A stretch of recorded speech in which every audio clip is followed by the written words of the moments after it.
All over the world, people have wondered and asked the question, does God really exist? Sometimes people even ask out loud, does God exist? Or are you real? And they kind of maybe expect an audible answer. If someone was to ask you that, how would you try to prove that God is real? Anybody? Somebody asked you that. How would you try to prove it? I'm going to get the camera and focus right on you when you answer, too. I'm kidding. I could have gotten in trouble if it was nowadays. But years ago, it was like the end of winter, the sun was shining, and the leaves were just coming on the tree outside my schoolhouse window. And I looked at that and I said in front of the kids, how can you look at that and say there is no God? Huh. You can't say those things now. Right. Wow, thank you, Helen. Anybody else? How would you try to prove God is real? Anybody daring this morning? With everything that's happening now, it's all in here. And his word is true. Yeah. Good point. The other night, we sat out under the stars, and I can't think who it was. I don't know, but it was a couple people. And we were looking at the constellations, and the Big Dipper and the Little Dipper, and that's about the extent of what I know.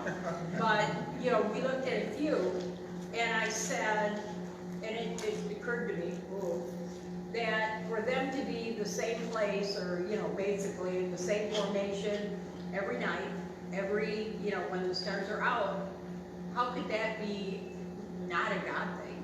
I mean, it's perfect, it's continuous, it's over and over, it's beautiful.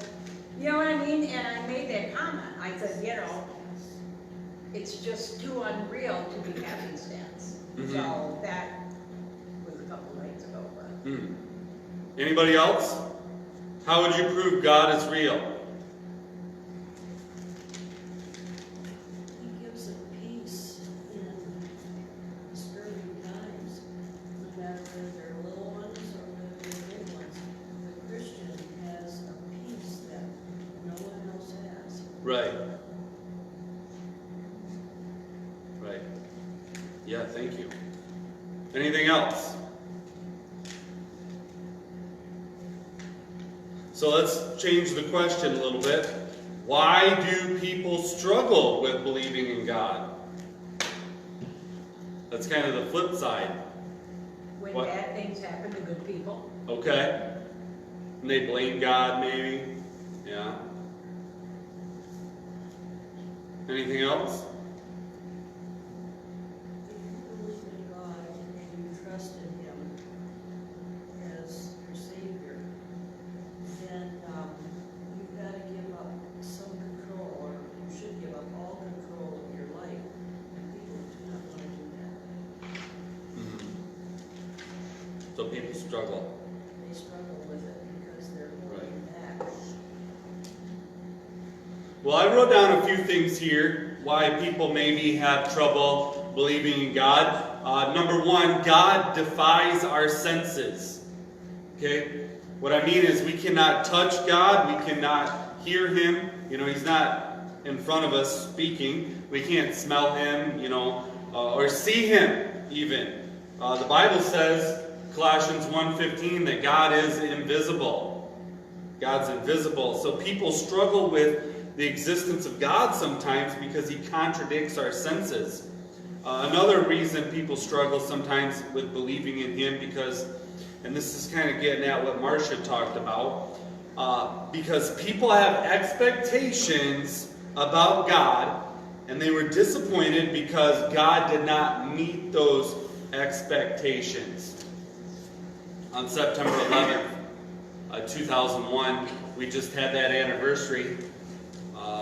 2,977 people died on those attacks, including 55 military personnel and 411 emergency first responders. So that day, I don't know if you remember, reading newspaper reports or hearing stories. But a lot of those families decided in their minds that there's no way God should have let that happen. And a lot of people got mad at God because He did not meet their expectations of what their relationships with those loved ones should look like, what the world should look like. So a lot of people, they struggle with God's existence. But it's a very important question, obviously, to determine and decide. And so a lot of people, they still think about God, and they still think about how they're here. They look at the stars, think about why they're there, the trees, how they're blooming, why they're there. So there's basically two different directions you can go in regards to why things are the way they are. Some people are naturalists. Now these people claim that chance, random happenings, and a vast expanse of time explain why everything is the way it is. So to them, there's no God, and it's all just a natural occurrence. Who's the most famous naturalist of all time? Anybody want to take a guess? Did I hear it? Darwin. Right? She was giving a Sunday school answer there.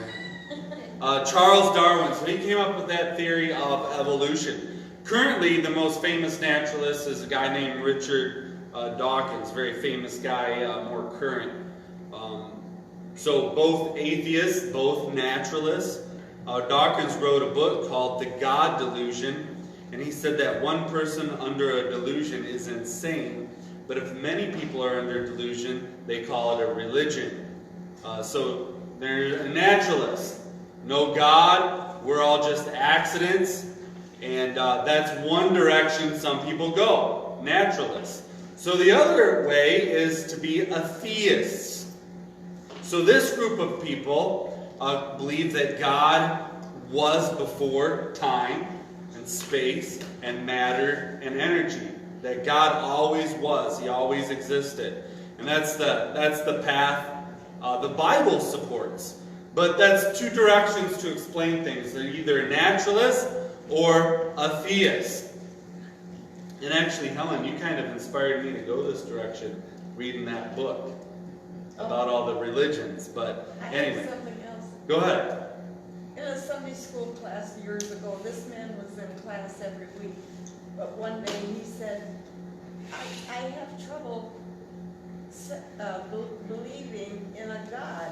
How can you prove to me there is a God? He was a biology teacher. Somebody said, okay, you explain electricity to me. Yeah. There's hard things. Yeah. Hard things to explain. So let's go a little bit deeper. There's two ways to go, naturalist or theist. So the theist believes in the existence of God because they look around and they see something, evidence, a phrase that they've been using the last 20 years or so is intelligent design. So they say one of the ways we can prove God is real is because we look at our world, we look at the processes going on, and we say somebody had to create that. Somebody had to come up with that. And Genesis chapter 1, right? In the beginning, God created the heavens and the earth. One of the verses we teach kids, right? Children, that's one of the very basic verses. The earth was without form and void, and darkness was on the face of the deep, and the Spirit of God was hovering over the face of the water. Then God said, let there be light. I think that's what we're actually, Kelly's teaching the children this year to start with. And so I was asking the kids what they learned. I says, well, God created things. And I says, well, what was one of the first things He created? They said, light. And I asked somebody, how did God create light? And one of the little kids says, He just said light. And there was light. Right? I'm like, if the kids can learn that, definitely we can learn it. Verse 4, and God saw the light, and the light was good. So those verses teach that in the beginning there was nothing except God, and He created everything out of nothing. This means God planned everything, God designed everything, He created everything, and that's what we believe. We take the Bible at face value, we believe it, and we look at it, and the way our minds think is we see it, and we can tell somebody came up with that. But these are things that no person could ever do. Right. But the naturalists, they say no. No, they look at all these same things we look at, and they say, no, there was nothing. At one point, there was nothing. And nothing influenced nothing, and everything came out of that. And then randomness and chance sparked life until it evolved what it is today. Now here's the truth. There was no eyewitnesses for that. There was no eyewitnesses for creation. There was no eyewitnesses to prove what the naturalist says. I mean, it was a really, really long time ago. Now, creationists say, maybe 6,000 to 10,000 years ago. The naturalist says maybe 6 to 10 billion years ago, right? Nobody was around there. But the theist, pastor, right? The Bible, trust us, believe us. The naturalists, same thing, right? Trust us, believe us. So both these groups, creationism and evolution, right? What do they take? Either way. Faith. So creationism says God, the ultimate being, infinite, supreme, He came up with everything. Right? Romans 1:20. For since the creation of the world, His invisible attributes are what? Do you remember it? Clearly seen. When we're laying out looking at the stars at night, it's clear. When we're looking at the trees budding, it's clear. Being understood by the things that are made, even His eternal power and Godhead, so that they are without excuse. So when we look at all these things going on in the world, nobody mentioned this, the complexity of our bodies. Right? All of that, all those things that we see should point us to God. How many here have been to Mount Rushmore? Anybody? Seen it? A few of you? I've not made it there yet. I think that's something my kids would like to do someday, and maybe we will be able to have that chance. But let's say you had some little children along with you on the ride. They love to ask questions, right? What's the most popular child question? Are we there yet? Are we there yet? Yeah, right? Second most, can we get ice cream? Now, if we were rolling up on Mount Rushmore, a child might ask, small child, they might ask, who made that? Well, what would we say? An artist. A lot of people got together and they took a lot of time to make that. Yet when people ask that about us, what do we say? The evolutionists say, well, it's by accident. There was mutations, there was adaptations over millions of years. I mean, that would be like saying, we're rolling up on Mount Rushmore and somebody says, well, who made that? Well, 10 million years ago there was this massive earthquake that forced that granite mountain out of the ground, and then there was some water erosion and there was some wind, and there was these 5 or 6 glaciers or whatever that came, and it produced Mount Rushmore just the way we see it today. Would anyone believe that? I mean, not only is that not plausible, it's not possible. I mean, no one looks at the space shuttle and thinks, well, there was an explosion in a metal factory and that space shuttle was created. We can look at all these things, Mount Rushmore, the space shuttle, our bodies, trees, the seasons, right?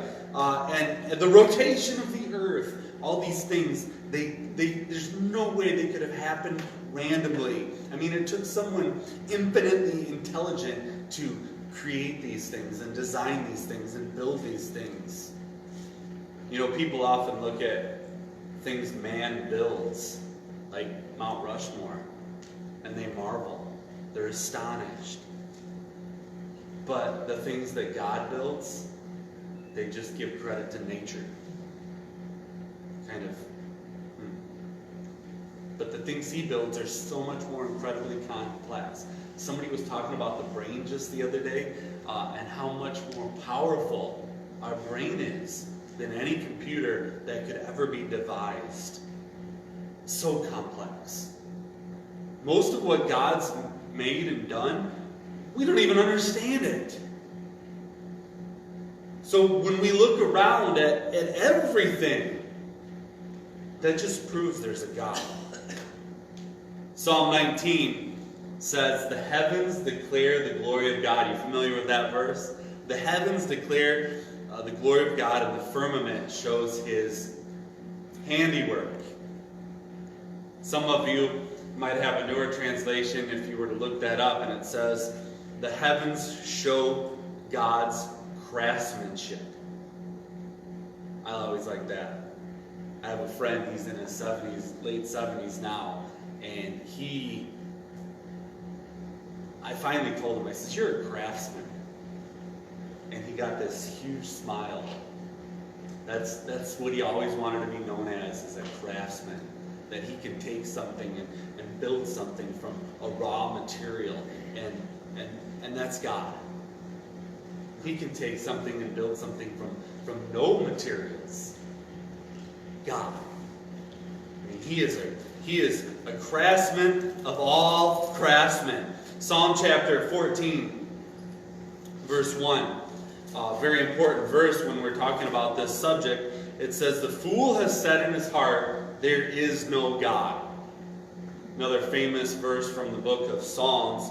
I mean, only a fool would look at the space shuttle. Only a fool would look at Mount Rushmore and say, yeah, you know, that came about by time and chance, and it was a huge accident. You know, there was explosions and whatnot. You know, only a fool would look at the complexity of our bodies and the universe and say, you know, that's by accident. I mean, look at Psalm 4. I didn't even tell you to turn there. Psalm 14:1. It says, the fool has said in his heart, there is no God. So this really exposes the real problem. It's a heart problem. It's a heart problem. It's a thinking problem. They don't want a God. They don't want a creator, because if there's a God and there's a creator, what does that ultimately mean? Anybody want to take a guess? Somebody has authority over you. Ooh. Somebody has authority over you. Yeah. Very good, Pete. Somebody has authority over you. That means somebody else is in charge. So the biggest reason, the biggest reason they came up with the theory of evolution is because people all the world over wanted to reject the existence of God, so they support the theory of evolution because they want to be the authority over their lives. That's really the real reason. I mean, the rejection of God has nothing to do with science. Isn't that all over the news all the time? Oh, well, science. Science changes. When I was a little boy, back in the late 80s, they thought it was going to get cool, right? And we were going to have an ice age. Then they say, well, global warming. And now they're saying, well, it's climate change. You know, people starting fires all over. Well, it's climate change. You know, the science says do this. You know, rejecting God has nothing to do with science. It has nothing to do with philosophical reasoning. The Bible says it's a heart issue. They don't want a maker. They don't want a boss. They don't want a judge. They don't want to be held responsible for their actions, or they don't want to feel guilty. So let's write off God. Let's come up with a whole new thing, like he never even was. Yet Psalm 19:1 says, the heavens declare the glory of God, and the firmament shows his craftsmanship. No, you know, we can look at God and the creation proves there's a God. Has to. Another proof that there's a God, I don't know if anybody mentioned this or not. We were mostly settling on creation, but it's also, the existence of God is also proved by human morals. How do people know the difference between good and evil? If you have a child, he's raised in a home, parents never took him to church, never talked about God. They know instinctively that sharing is good. They have an idea in their mind what is fair, what isn't fair. They know stealing is bad, they know lying is bad, they know cheating is bad. If there is no God, there's no rational explanation for that. Where do human beings get their awareness of good and evil if we're all evolved? We're just animals. Right, there is no absolute. There's There no is absolute. Without God, there's no absolute. And so when you get, and that's where it comes down to, if you say there is no, if someone says there is no God, then there is no right and wrong. But they never carry that out. And that's the hiccup in it. That's the main fault in it. If you say there is no God, then there is no absolute, there is no right and wrong, because God is right, God is truth, God is the absence of wrong. Mm-hmm. So if you say there is no God, then you cannot say in the very next sentence that something is right and something is wrong. And that's where the argument comes in. That comes back to there's fault in your logic, there's fault in your reasoning. Because they want to say there is no God, but at the same time then they want to say what you're doing is wrong. Well, where is your basis of right and wrong? Mm-hmm. It has to come back to God. Mm-hmm. Yeah. Yeah. In the 30s and 40s, Hitler came to power in Germany, and he had a goal, probably a lot of goals, but he wanted to take over the world, basically, I think. And he wanted to create this pure German race and eliminate all these undesirables, and he started killing a lot of Jews, and he killed others, and he starved some to death, he shot people. I mean, about 6 million people, 6 to 10 million people were killed. So here's the quiz for you this morning. I'll pick on Christine. Okay. Was the Holocaust good or evil? Depends on in whose eyes. In Hitler's eyes, it was good. Uh-huh. In the eyes of morality, it was wrong. Yeah, evil. But Men's he said, eyes. Men's eyes. right. But Hitler and a whole bunch of other Nazis thought it was a good idea. So Christine really explained this point well. Truthfully, if evolutionists, atheists, naturalists, whatever they want to be called, if they were consistent, they would have to teach that deciding what is good and what is evil is up to you. Now they do teach that, but they don't carry it out well. I'm pretty sure Hitler believed in a God, but it was, I think, Molech from way back in the Old Testament, Mm-hmm. which I thought was really weird that he went back to, these ones that you never hear of anymore. A lot of people still follow Molech. He's one of the big ones, child sacrifice people. Yeah. Mm-hmm. I lost my spot. So yes, deciding what is good and evil is up to you. Now, didn't they say that? Didn't Dr. Quick Medicine Woman say that? It's up for you to decide what is right and wrong. And I think my mom said, no, that's not true. I mean, they say that, all the news and people say that, but then they don't really follow through with it. They're not really consistent. But you can't have it all. Right? Either there is a God, and there is right and there is wrong morals, or there is no God, and there is no morals. No one's in charge, everything goes, anything goes. A survival of the fittest. I mean, we're just animals, right? Isn't that what the animal kingdom does? They eliminate the weak, the strong rule. I mean, if you don't believe that, come over to my house sometime and watch the chickens. I mean, they have a pecking order. They have a, right? They determine what's right and what's wrong. If one gets a piece of bread that we throw out to them, 10 other ones try to attack it, and the ones running all around, they're chasing it all over the place. Survival of the fittest. Well, it reminds me of Democrats too. It's like, do whatever feels right, you do what makes you happy, blah, blah, blah. And unless it affects them in a negative way that they don't like, then it's like not a good thing. Right. They only encourage it when it doesn't affect them. Right. Well, just like the Bible says, people today want to do what is right in their own eyes. They want to be their own God and not answer to anybody. Mm-hmm. So that's a lot of people. Well, in the 80s, there was that saying, it feels good, do it. Mm-hmm. You know?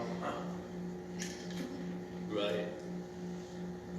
That, as I think about all this, talking about Hitler and what he did, God was in control.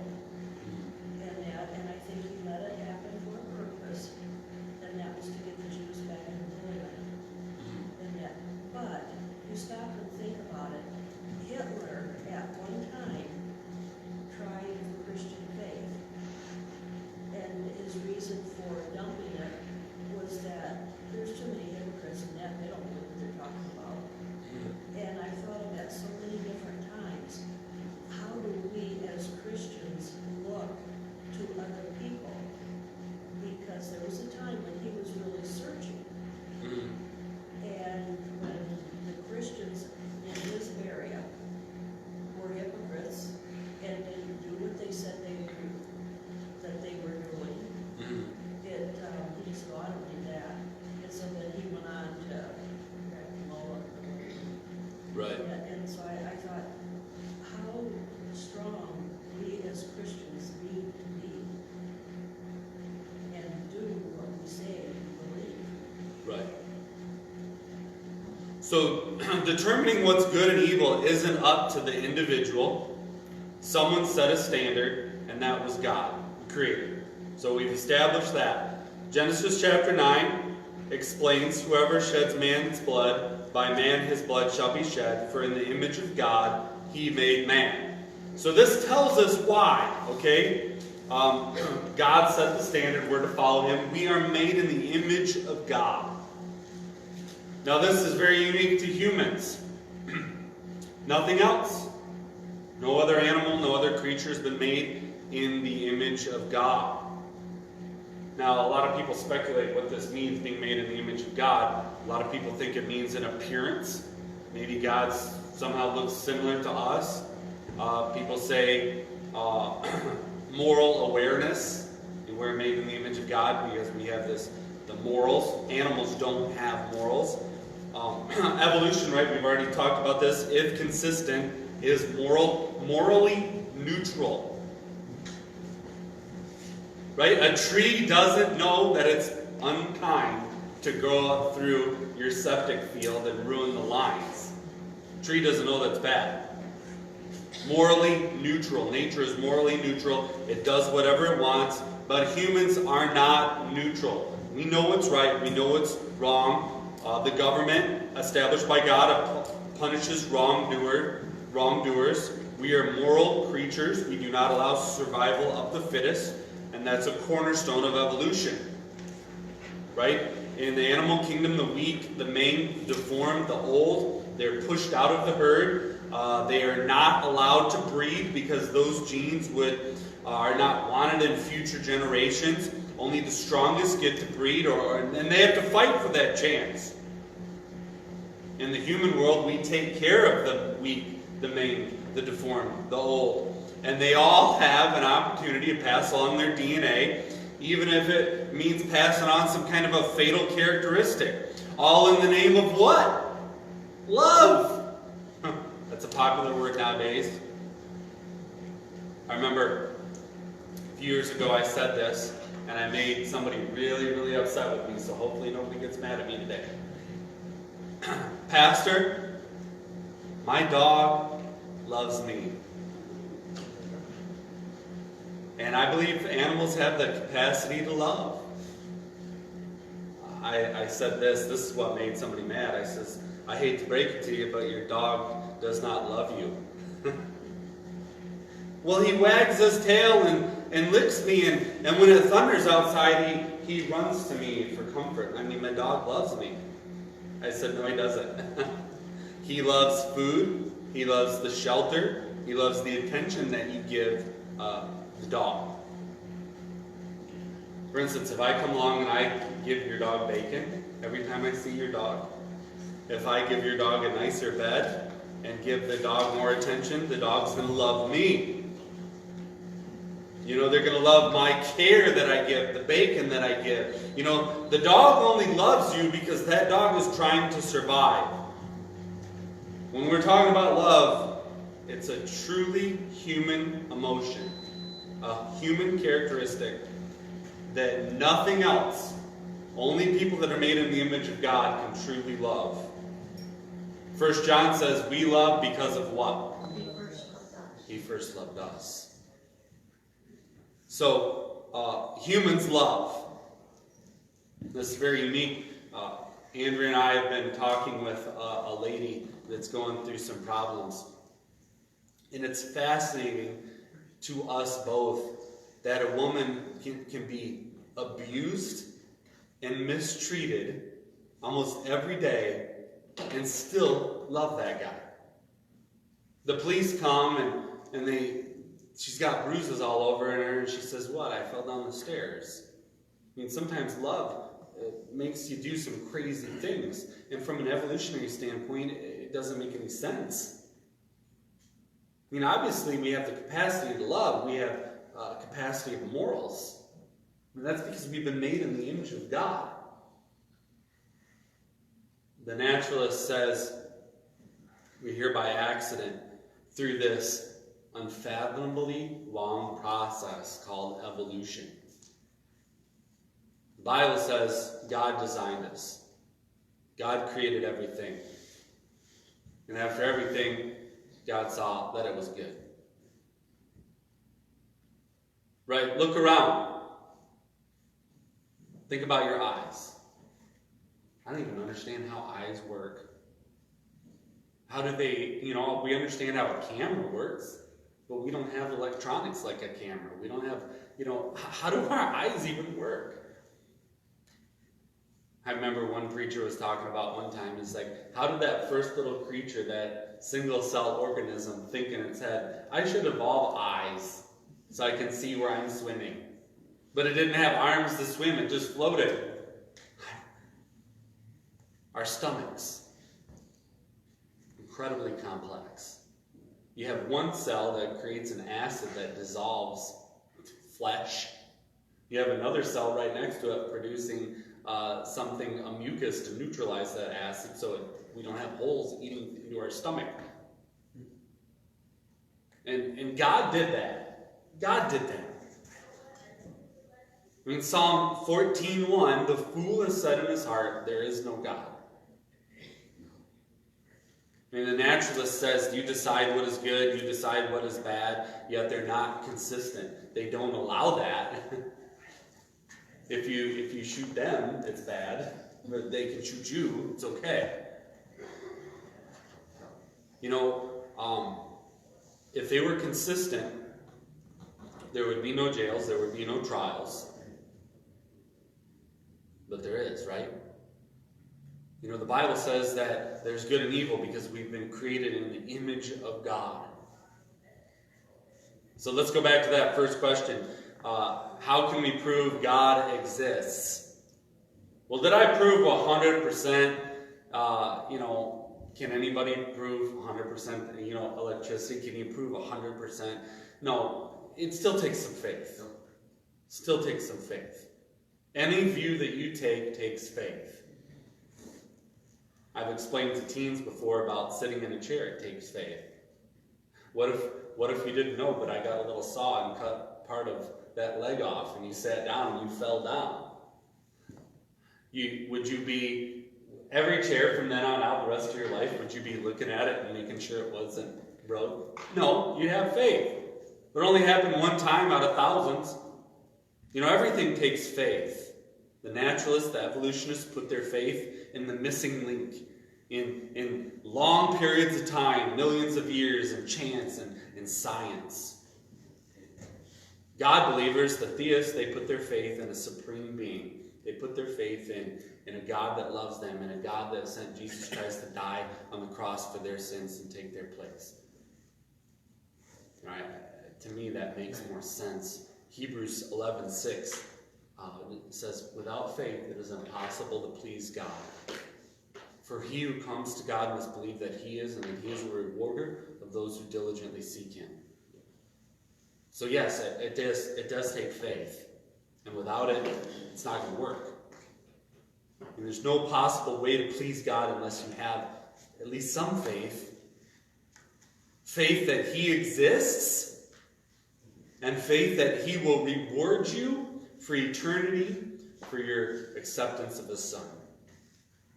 Right, that's what that verse says. Hebrews 11:6, write that down.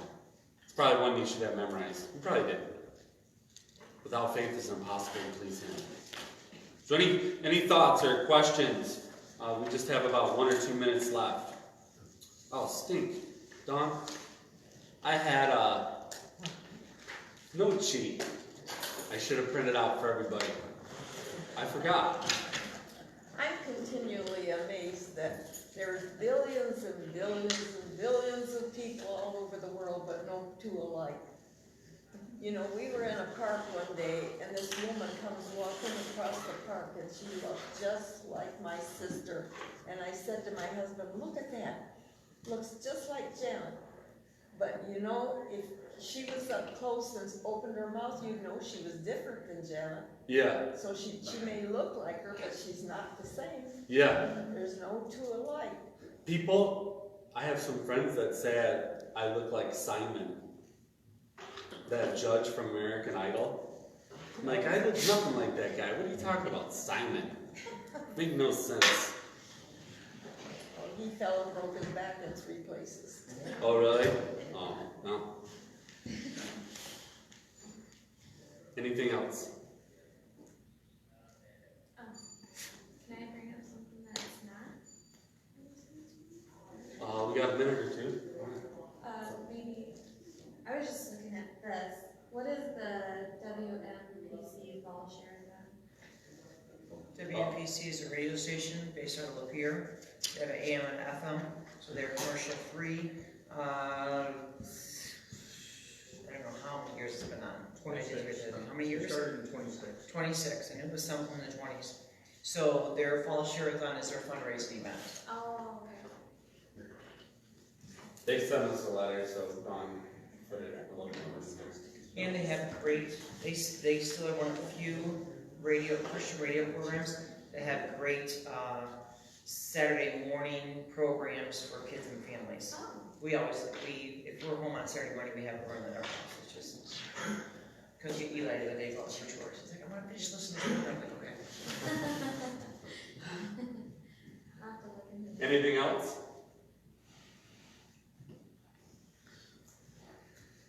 You can complete the rest of the song because you have it memorized.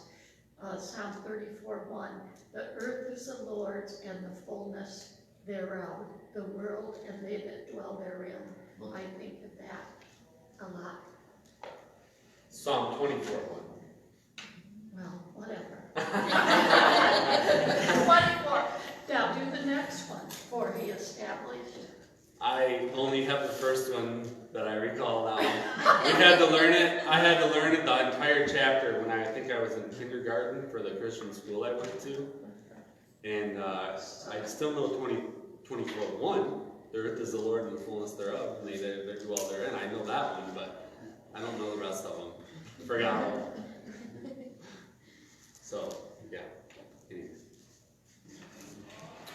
Could you close in prayer, Nathan? Sure. Thank you. Heavenly Father, we just thank you for your love for us, how much you care for us, and that we can look in this world that you created and see your handiwork and know that there was a creator, intelligent designer that created all of this and all of us. Again, we just thank you that you care for each one of us and have shown your love for us. Just pray to be with the services today. Just pray to bless the message and encourage those that are here.